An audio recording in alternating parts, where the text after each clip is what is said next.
Hello everyone. Today we are going to start with web programming concepts. We will start with the fundamentals of web, which is the first unit of your syllabus. Let us start with the first topic, internet. Under internet, in this lecture we will cover origin, what is internet, and IP address. In the next lecture, we'll go with domain names, www, web servers, web browsers, etc. Okay. Now, let us begin with the origin of Internet. Internet originated in late 1960s. US Department of Defense started research and development of large-scale networks. The main motto or purpose was to avoid communication, program sharing, and remote access to the defense. During the development, the main requirement was to make the system robust. Here, robust means there were multiple computers connected to a network. They wanted, even if one node fails or the one computer fails, they wanted all others to work properly, and the communication or whatever they are sharing, accessing should be saved properly. They did not want anything to be lost. This was the main requirement while developing this system. This was started at Advanced Research Project Agency, ARPA, ARPA, and ARPA funded this project. That is why it was called as ARPANET. So let us move forward. As ARPANET connected limited nodes, ARPANET initially was used for email communications. As ARPANET was limited to certain universities and labs that were working only for the ARPANET, that were under the control of ARPANET, that is why it was a limited connection. Therefore, some other people started developing their own networks. BitNet and CSNet were the two networks that were developed between 1970s, late 1970s and early 1980s.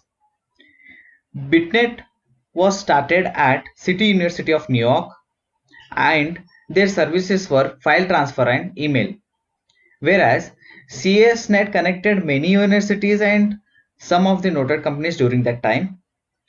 But these both networks were not that popular as ARPANET. Now, when these both were not popular, at that time, during 1986, the National Science Foundation started NSFNet. NSF, National Science Foundation, funded this NSFNet, and they installed supercomputers in 5 major universities of that time. By 1990, NSFNet had replaced ARPANET for non-military operations.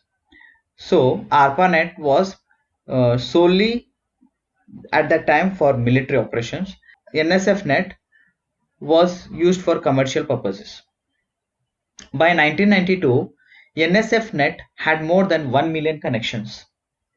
So NSFNet as well as ARPANET come under one banner, that is Internet. This is the origin of Internet. Now let us see what is Internet.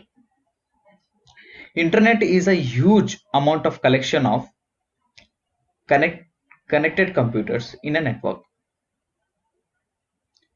They may not be computers, they can be any device that are connected to a network, to an internet connection, for example, printer.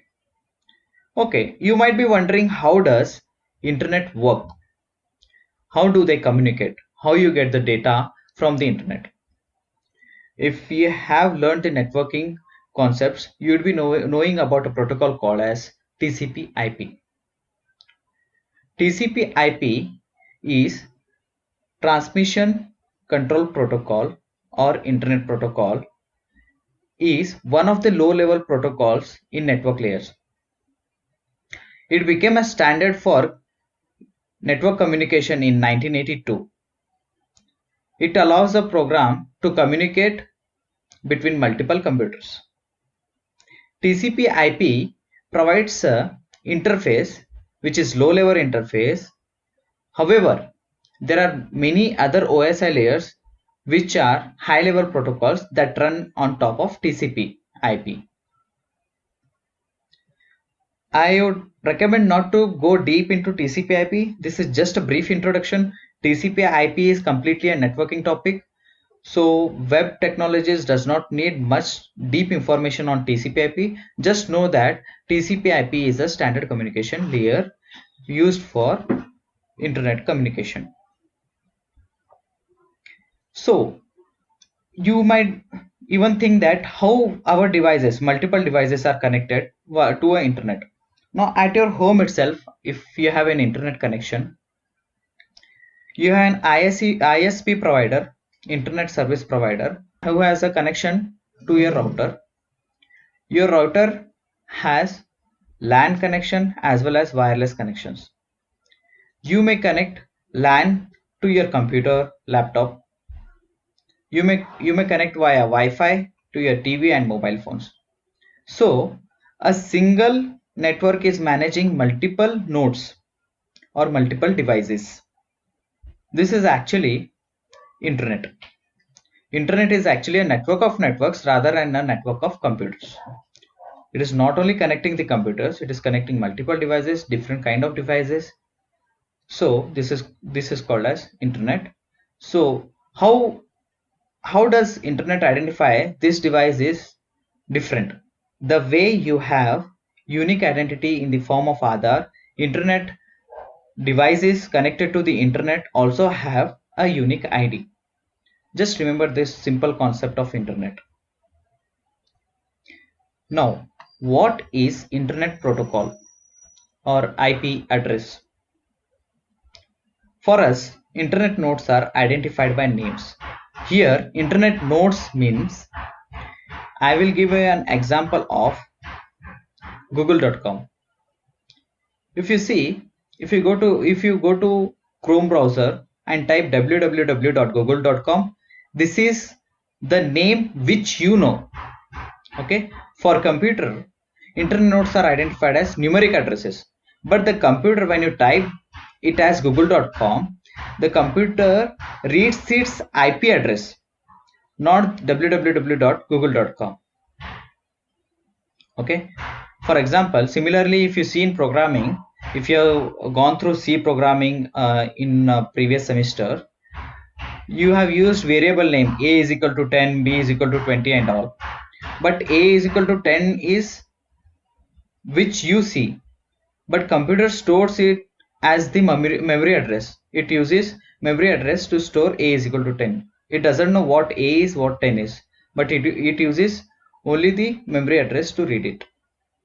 Okay, this is one of the example just to make you understand. One more thing to know in internet protocol address is it is of 32-bit, which is divided into 4 8-bit numbers separated by period. Period means dot. For example, 192.168.1.1, which is given in this presentation, 192 is 8-bit number, 168 is 8-bit number, 1 is also an 8-bit number, and 1 is also an 8-bit number. I will explain you with an example how the names are identified and how the computer identifies it as a numeric address. Before that, I will cover up the last point. There are two approved versions of internet addresses, that's IPv4 and IPv6. Now let us dive into the example how does the internet protocol differentiates a name with its numerical address. Let's see. I will go to command prompt. I think you can see this. Okay, I will type ping.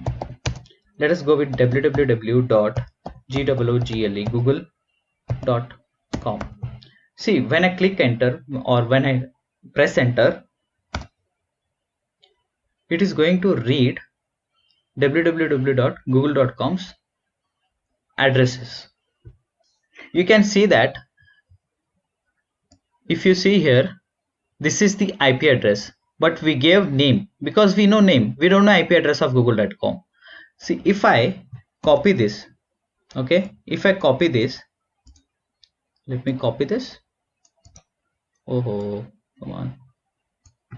And if I go to browser, and instead of google.com, I will give this address. See, it came back to google.com. Okay, let me go back to some other website, okay, so that you can understand it properly. Now I will paste this address. It will come to google.com. So the computer reads the address and we read via names. We remember names easily. We don't remember numbers easily. That is why, that is how IP address works. Okay, I think you understood this concept, and that's all for the day. Hopefully we'll continue with domain names tomorrow in the next lecture. Thank you.